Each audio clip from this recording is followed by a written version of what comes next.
기도하겠습니다. 하나님 아버지, 인생을 살다 보면 마주치는 수많은 사람들이 있습니다.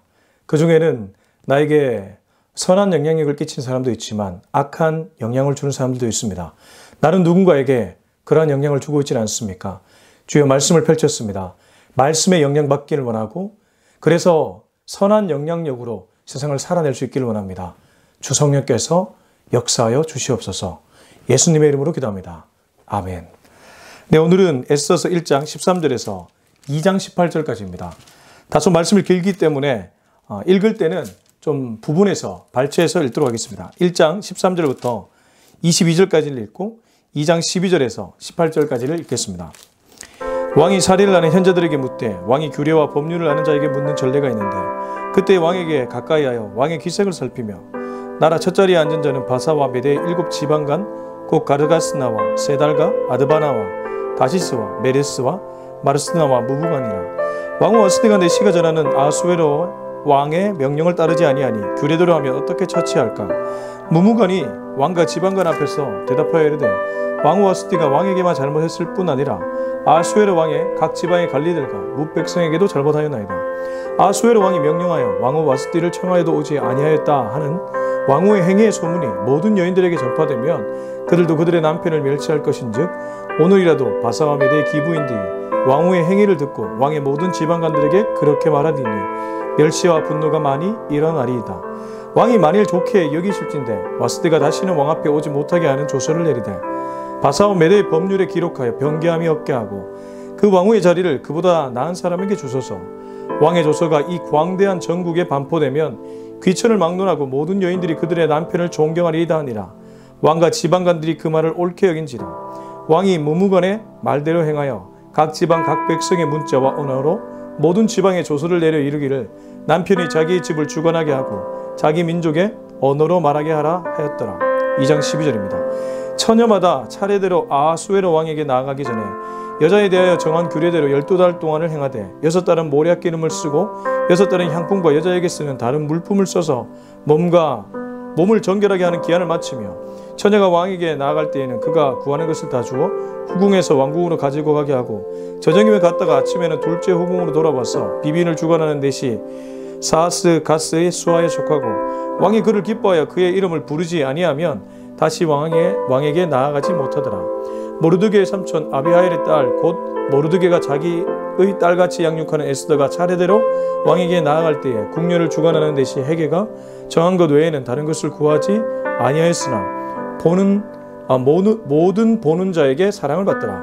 아수에로 왕의 제7년 10월 곧 데벳월에 에스더가 왕궁에 인도되어 들어가서 왕 앞에 나가니 왕이 모든 여자보다 에스더를 더 사랑하므로 그가 모든 처녀보다 왕 앞에 더 은총을 얻은지라.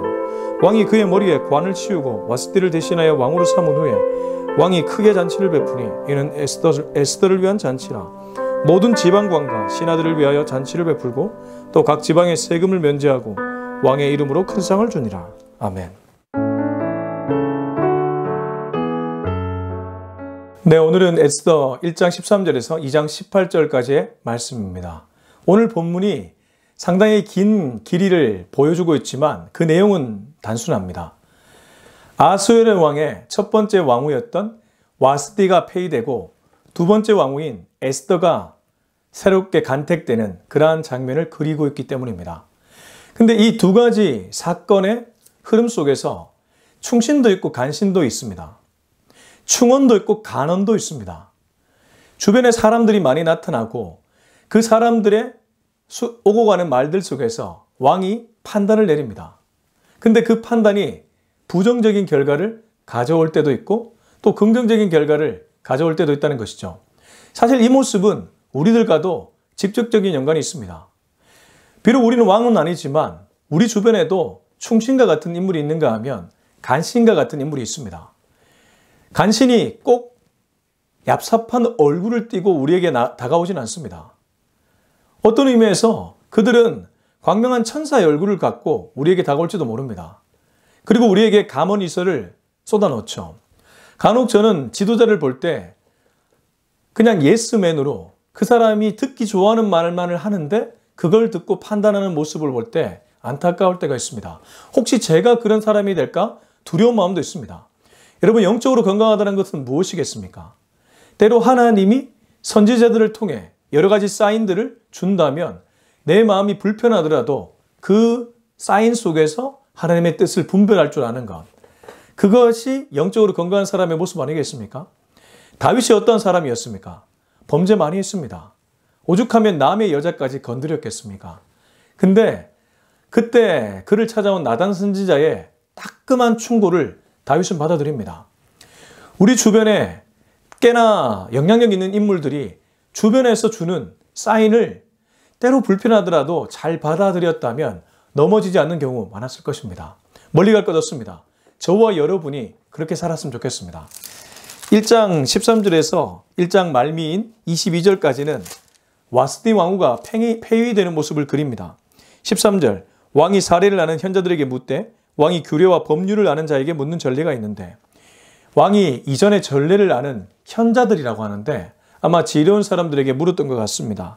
12절에 보면 주변의 신하들에게 자신의 아내의 아리따움을 보여주려고 왕후를 불렀다가 그녀가 거절해서 많은 사람들 앞에서 수치를 경험한 왕의 분노를 그리고 있었습니다. 그리고 왕은 그 분노가 이제 실제 부정적 결과로 이어지는 것을 보여줍니다. 물었습니다. 14절, 그때 왕에게 가까이하여 왕의 기색을 살피며 나라 첫자리에 앉은 자는 바사와 메대의 7 지방간 곧 가르스나와 세달과 아드마다와 다시스와 메레스와 마르스나와 무무간이라. 발음도 어려운데요. 이들의 공통점이 하나 있습니다. 14절에 보면 그때에 왕에게 가까이하여 왕의 기색을 살피며, 왕의 용안을 살폈다고 그렇게 표현할 수 있겠죠. 그들은 왕이 어떠한 모습을 보이고 어떠한 말을 하는지 눈여겨봤습니다. 조직에서 처세 잘하는 사람들 이런 거 잘합니다. 상사가 어떠한 표정을 짓고 있고 어떤 말을 하는가, 거기에 신속하게 반응하는 것이죠. 이런 사람들 분명히 상사에게 인정받습니다. 잘하기 때문입니다. 내 말 잘 듣고 내 마음을 잘 헤아리기 때문에 누가 그러한 부하 직원을 싫어하겠습니까? 그런데 이런 사람을 조심할 줄 알아야 되는데 아수에르 왕은 그렇지 않았습니다. 사실 이미 에스더 1장 초반 9절에서 이것은 보여주었습니다. 그는 자신의 나라의 부강함을 만방에 알리며 술에 취해서 자신의 아내를 사사로운 일로 불러냈습니다. 그리고 거절되니까 분노를 참지 못합니다. 절제력을 잃은 왕의 모습을 그대로 보여주고 있죠. 아무튼 이러한 왕에 가까이 있었던 이러한 신하들이 왕의 안색을 살피고 15절, 왕후 와스디가 내시가 전하는 아하수에로 왕의 명령을 따르지 아니하니 규례대로 하면 어떻게 처치할까? 제가 일전에 이 에스더서에는 두 가지 키워드가 중요한데, 첫 번째가 잔치라면 두 번째가 명령, 규례, 이러한 단어라고 했습니다. 13절에도 왕이 사례를 아는 현자들에게 묻되 왕이 규례와 법률을 아는 자에게, 규례와 법률. 15절에도 왕의 명령, 또 규례, 이런 것들이 등장하고 있습니다. 법이라는 것은 중립적이죠. 누구에게 해도 되지 않고 득도 되지 않습니다. 범법자에게는 그 법령이 그 법을 처리하는 것이 되겠지만 죄를 짓지 않는 사람에게는 보호해주는 그런 기능이 되기 때문입니다. 그런데 지금 이 왕의 명령, 또 당시 국가의 규례를 이들이 어떻게 사사롭게 사용하는지가 여기 드러나고 있습니다. 16절, 무무간이 왕과 지방간 앞에서 대답하여 이르되 왕후 와스디가 왕에게만 잘못했을 뿐 아니라 아하수에르 왕의 각 지방의 관리들과 묵 백성에게도 잘못하였나이다. 17절, 18절까지 읽겠습니다. 아하수에르 왕이 명령하여 왕후 와스디를 청하여도 오지 아니하였다 하는 왕후의 행위의 소문이 모든 여인들에게 전파되면 그들도 그들의 남편을 멸시할 것인즉 오늘이라도 바사와 메대의 기부인들이 왕후의 행위를 듣고 왕의 모든 지방관들에게 그렇게 말하리니 멸시와 분노가 많이 일어나리이다. 자, 그 7 지방관 중에 무무간이 나서는데 이 16절에 보면 무무간이 왕후 와스디가 왕의 명령을 어긴 것에 대해서 작은 잘못을 큰 잘못으로 해석하고 있습니다. 그러니까 이 무무간이라는 사람은 당시 왕의 총애를 받았던 어떤 의미에서 조선으로 치면 영의정과 같은 그런 사람이었는데 이 영의정이 이 사건을 확대 해석하고 있는 것이죠. 우리 주변에 보면 간혹 이런 사람들이 있습니다. 내게 일어난 일을 굉장히 크게 부풀려서 내 마음을 요동치도록 만드는 사람이 있다는 것이죠. 아수에르 왕은 이 사건을 어떻게 처리할까 가깝고 신뢰하는 현자들, 자기 부하 직원들에게 물었습니다. 그랬더니 그 중에 한 명이었던 무무관이 이 문제는 왕가의 문제만이 아니라 전국으로 퍼질 일입니다. 만약 이 와스티가 왕의 명령을 거절했다는 것이 국가 전체에 퍼지게 되면 국가 모든 요인들이 남편을 무시하게 될 것입니다. 일어나지도 않을 일을 가정에서 왕의 마음을 흔들고 있습니다. 물론 그렇게 될 수도 있겠지만 분명히 이것은 자신의 해석이었습니다. 한 사건에 대한 자기의 해석이었다는 것이죠. 근데 분별력을 잃은 이 아하수에르 왕은 이 말에 넘어가고 맙니다. 그리고 여러분 한번 생각해 보십시오. 무무관이라는 사람, 영의정 위치에 있었다면 그 사람도 자기의 자식이 있었을 것입니다.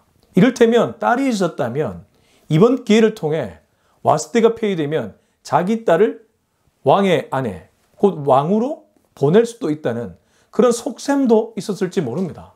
물론 성경이 그 얘기를 하지 않으니까 그건 좀 조심스러운 해석이긴 하지만 정치적으로 보면, 정략적으로 보면 그럴 수도 있다는 것이죠. 우리 주변에 그런 일들 간혹 일어나잖아요.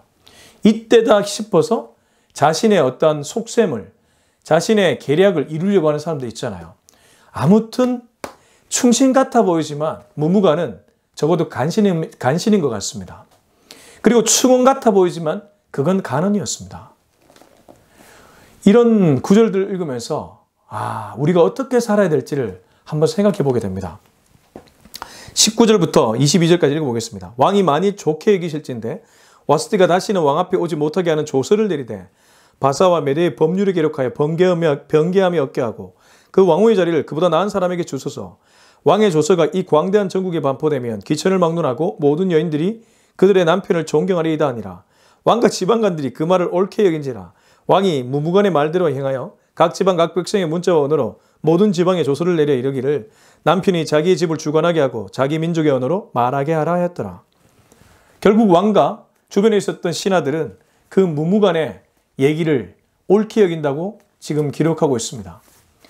뭘 그렇게 대단하게 옳은 그러한 얘기였다고 이들은 지금 그 얘기에 다 빠져 있습니다. 아마 무무관의 이 19절의 말씀이 19절과 20절의 말씀이 그들의 마음을 신뢰하도록 만들었던 것 같습니다. 조서를 내리다. 그래서 왕후의 자리를 더 나은 사람에게 주도록 하고 또 이 조서가 반포되면 기천을 막론하고 모든 여인들이 남편을 존경하게 될 것이다. 아마도 왕도 남자고 함께 있었던 신하들도 다 남자니까 이 얘기가 나쁘게 들릴 리 없었겠죠. 그러나 분명히 그 7 신하들 중에 한 명 정도는 무언가 꺼림직함을 느꼈을 가능성이 있습니다. 근데 모든 이들이 다 고개를 끄덕이니까 아니오라고 말을 못하는 것이죠. 저는 이런 점에서 그리스도인들이 때로 용감해야 된다고 믿는 사람입니다. 분명히 이것이 아니라고 생각할 때는 한 번쯤 하나님께 묻고 자신의 의견을 솔직하게 어필할 필요가 있습니다. 공동체에 찬물을 끼얹는 일이 아니라 정말 공동체를 살리는 그런 일이라면 때로 그렇게 할 필요가 있다는 것이죠. 교회 안에서 결정을 내릴 때도 마찬가지입니다. 물론 그 목소리의 톤은 좀 따뜻해야 될 것입니다. 정중해야 될 것입니다. 뾰족하고 화를 내는 그런 말투가 아니라 상대방이 충분히 납득될 수 있고 설득될 수 있는 그러한 톤으로 말할 필요가 있다는 것이죠. 지금 모두가 휩쓸려 가고 있습니다. 무무관이라는 사람의 말에 휩쓸려 가고 있습니다. 그럴듯해 보이는 그러한 논리에 다 휩쓸려 가고 있습니다. 그러나 정작 이것으로 인해 누가 죽어나갑니까? 왕후 와스티가 죽어나갑니다. 그녀가 그렇게 잘못했습니까? 왕이 주웅이 일어나서 얼굴 좀 보여주자. 어떤 사람이 이렇게 생각할지 모르죠. 아니 남편이 그리고 한 나라의 왕이 그렇게 얘기하면 좀 들어주지. 그렇게 들어주지 못할 부탁인가. 그러나 그것은 왕후의 입장에서는 좀 불편한 일일 수 있습니다. 왕후의 어떤 재능이라든가 달란트를 보여주고자 한 것이 아니라 얼굴을 보여주려고. 내 왕후가 이 정도로 예쁘다.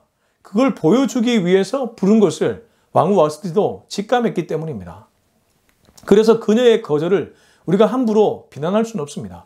근데 그 거절로 인해 왕후 와스티는 지금 죽음 직전까지 몰려가고 있습니다. 패배된다는 것 자체가 거의 자신의 인생에 죽음을 선고하는 것과 다름없는 것 아니겠습니까? 자, 이제 2장에 와서 왕의 후회가 나옵니다. 2장 1절. 그 후에 아수르 왕의 노가 그침에 와수디와 그가 행한 일과 그에 대하여 내린 조서를 생각하거늘. 여기 생각했다는 것 안에 약간의 후회가 정서로 느껴집니다. 분위기로 느껴진다는 것이죠. 노가 그쳤다고 합니다. 사람이 화를 내고 나면 순간 시원하지만 뒤돌아서면 후회하게 되지 않습니까? 내가 왜 그랬을까? 지금 아수에르 왕도 그렇습니다. 근데 여기 그 후는 꽤나 긴 기간을 얘기합니다. 4년 정도가 흘렀을 것으로 추정됩니다.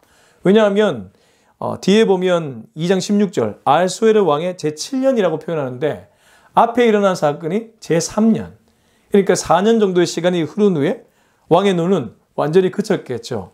그런 후에 와수디를 떠올리고 그녀가 했던 일들을 떠올리고 또 그녀에게 내린 조서를 떠올리니까 내가 너무 심했구나. 당시 감정적으로 대처했구나. 이런 생각이 든 것입니다. 그러나 이미 일은 벌어졌습니다. 왕후는 떠나갔습니다. 자신의 외로움을 해결할 길은 없습니다. 이것이 인간의 모습입니다. 어떤 의미에서 저와 여러분의 모습도 가끔 이럴 때가 있지 않습니까? 자, 그리고 나서 2절부터 7절까지를 보면 다시 왕후를 구하는 그러한 스토리가 기록됩니다. 2절 왕의 측근 신하들이 아뢰되 왕은 왕을 위하여 아리따운 처녀들을 구하게 하시되 전국 각 지방에 갈 일을 명령하여 아리따운 처녀를 다 도성 수산으로 모아 후궁으로 들여 궁녀를 주관하는 내시의 해계의 손에 맡겨 그 몸을 정결하게 하는 물품을 주게 하시고 왕의 눈에 아름다운 처녀를 와스떼의 신 왕으로 삼으소서니 왕이 그 말을 좋게 여겨 그대로 행하니라. 저는 이 구절을 읽으면서도 아직 왕이 정신 차리지 못했구나.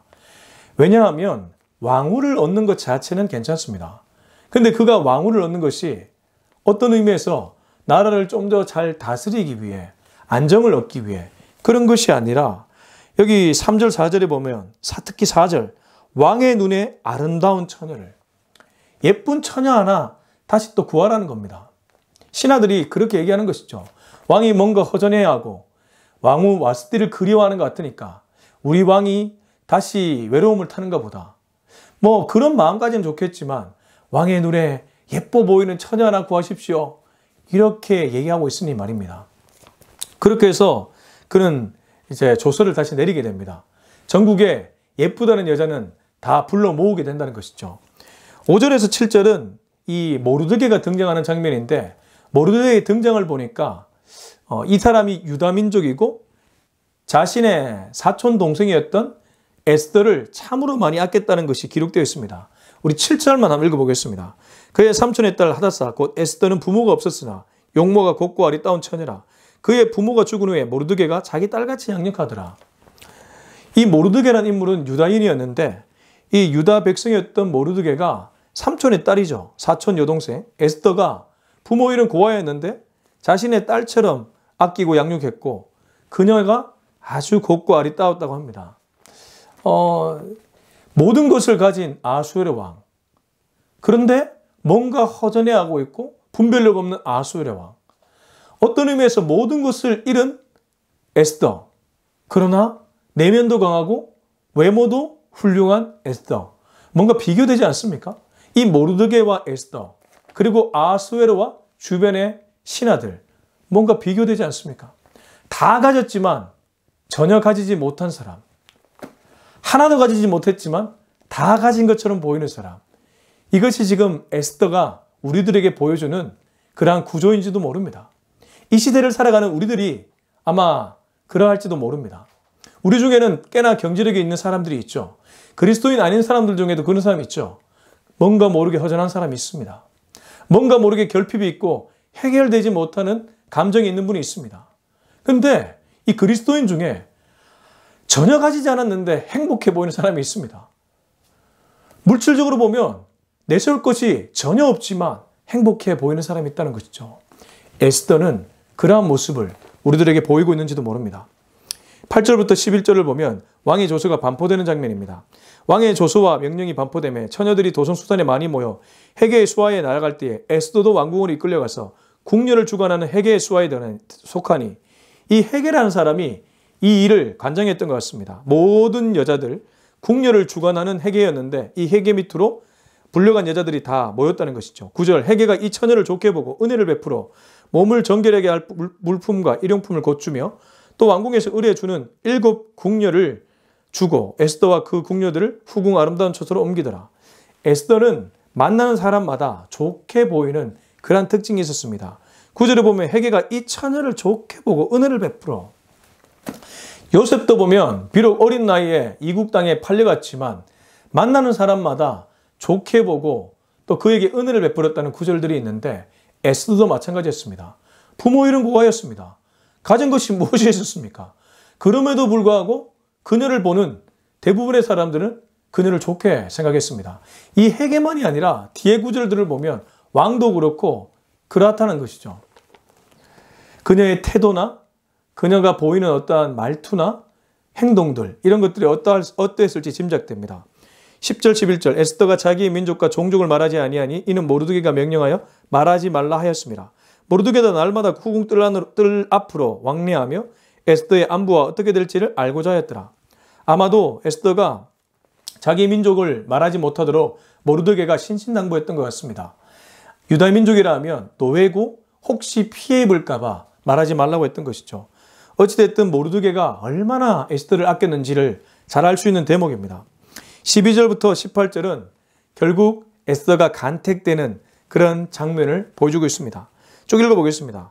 처녀마다 차례대로 아수에로 왕에게 나아가기 전에 여자에 대하여 정한 규례대로 12달 동안을 행하되 6달은 몰약 기름을 쓰고 6달은 향품과 여자에게 쓰는 다른 물품을 써서 몸을 정결하게 하는 기한을 마치며 처녀가 왕에게 나아갈 때는 그가 구하는 것을 다 주어 후궁에서 왕궁으로 가지고 가게 하고 저녁이면 갔다가 아침에는 둘째 후궁으로 돌아와서 비빈을 주관하는 넷이 사스가스의 수하에 속하고 왕이 그를 기뻐하여 그의 이름을 부르지 아니하면 다시 왕에게 나아가지 못하더라.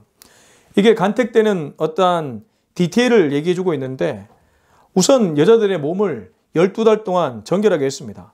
6달은 모략 기름 쓰고 6달은 향품과 여자에게 쓰는 다른 물품, 뭔지는 모르겠지만 여자에게 쓰는 향수 이런 것들을 다 써서 몸을 정결하게 하는 기한을 마치도록 했습니다. 그리고 왕에게 나아갈 때는 그가 구하는 것은 다 줬다고 합니다. 후궁에서 왕궁으로 다 가지고 가게 했다는 것이죠. 자신의 재능, 장기를 발휘할 수 있는 왕에게 사랑을 받을 수 있는 그런 모든 것들을 다 가지고 갈 수 있도록 했다는 것이죠.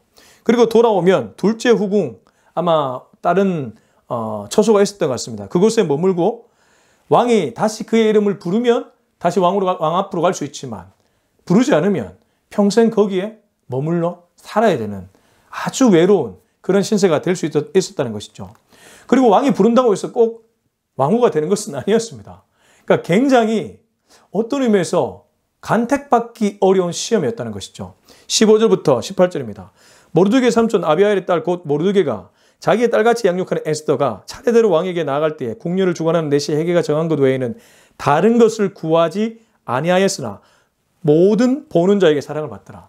그래서 제가 아까 사랑을 받았다고 얘기했는데 여기서 주목할 것은 에스더는 다른 것을 구하지 아니하였다고 합니다. 헤게가 정한 것, 헤게가 주는 것 외에 다른 어떤 것도 구하지 않았다는 것이죠. 그래서 이 구절을 해석하는 학자들은 에스더는 왕후에 관심이 없었다. 왕후의 자리에 관심이 없었다고 해석들을 합니다. 그러나 저는 그렇게까지 해석하고 싶지는 않습니다. 불려갔고 또 왕에게 나간다는 것 자체가 아예 관심이 없다고 보기는 어렵기 때문입니다. 그거보다는 에스더는 자기 자신에 대한 자신도 있었고 그리고 그러한 걸로 왕에게 총애받는다고 생각하지 않았던 것 같습니다. 심지가 굳었고 분별력이 있었던 여인이라는 거죠. 왕인 아수에르 왕은 분별력이 전혀 없는데 신하들도 분별력이 전혀 없는데 고아이며 노예민족인 이 유다 여인은 완전히 영적 분별력이 충만했다는 것입니다. 16절 아수에르 왕의 제7년 10월 곧 데베돌에 에스더가 왕궁에 인도되어 들어가서 왕 앞에 나가니 17절이 중요합니다. 왕이 모든 여자보다 에스더를 더 사랑하므로 그가 모든 처녀보다 왕 앞에 더 은총을 얻은지라. 왕이 그의 머리에 간을 씌우고 와스티를 대신하여 왕으로 삼은 후에 18절 왕이 크게 잔치를 베푸니 이는 에스더를 위한 잔치라. 모든 지방관과 신하들을 위하여 잔치를 베풀고 또 각 지방에 세금을 면제하고 왕의 이름으로 큰 상을 주니라. 에스더가 왕에게 나갔을 때 왕에게도 사랑을 받고 은총을 받았다고 얘기합니다. 심지어 모든 처녀보다 더 은총을 받았고 그 자리에서 아마 간을 치우고 왕으로 삼았던 것 같습니다. 그리고 에스더서의 중요한 키워드 잔치가 다시 한번 나오는데 에스더를 위한 잔치, 두 번째 왕후가 등극하는 것을 기념하기 위한 잔치가 열립니다. 에스더는 이러한 인물이었습니다. 사람들을 만나면 사랑을 받고 은혜를 입었던 여인이었습니다. 그녀가 어떻게 평상시 살았을지가 짐작되는 구절입니다. 저는 우리 그리스도인들이 이렇게 살아야 되지 않을까 생각합니다.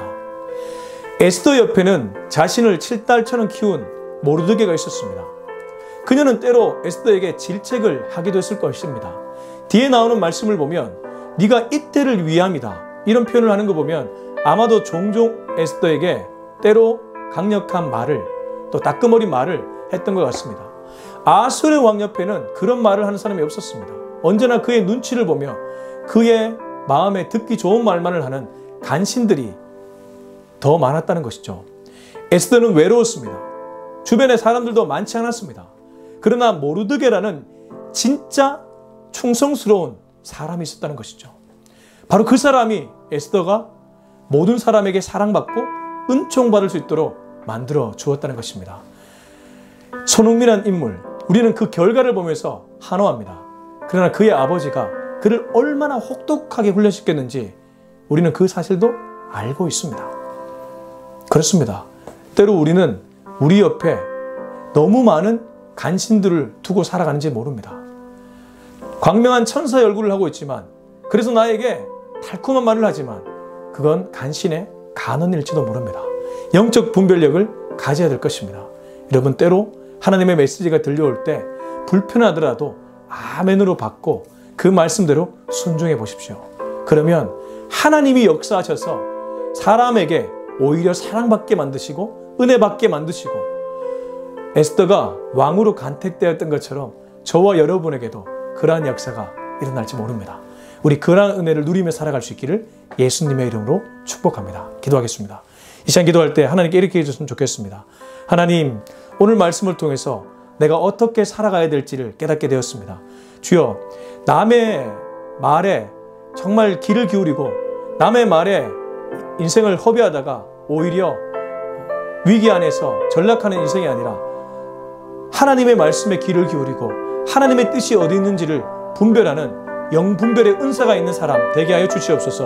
뿐만 아니라 우리가 우리 주변에 너무 달콤한 말만 하지 않는지 돌아보는 그런 사람이 되게 하시고 믿음과 소망과 사랑의 언어를 사용하되 그를 위하는 언어를 사용하는 우리가 되게 하여 주시옵소서. 우리 이 기도 제목 가지고 주님의 이름을 외치고 간절하게 기도하겠습니다. 주여, 하나님 아버지, 이 시간 말씀을 통해 얘기해 주셔서 감사합니다. 주님의 메시지를 들었습니다. 주여, 때로 주님의 메시지가 내 마음을 찌르게 들릴지라도 찌른다면 오히려 주님의 뜻이기 때문에 반응하는 우리가 되게 하여 주시옵소서.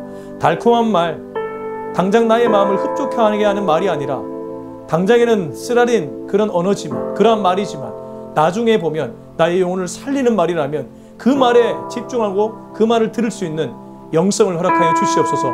또한 나도 그런 언어를 주변 사람들에게 흘려보내게 하여 주시옵소서. 나도 살고 공동체도 살리는 그러한 사람 될 수 있기를 원하오니 주여 우리를 그렇게 사용하여 주시옵소서.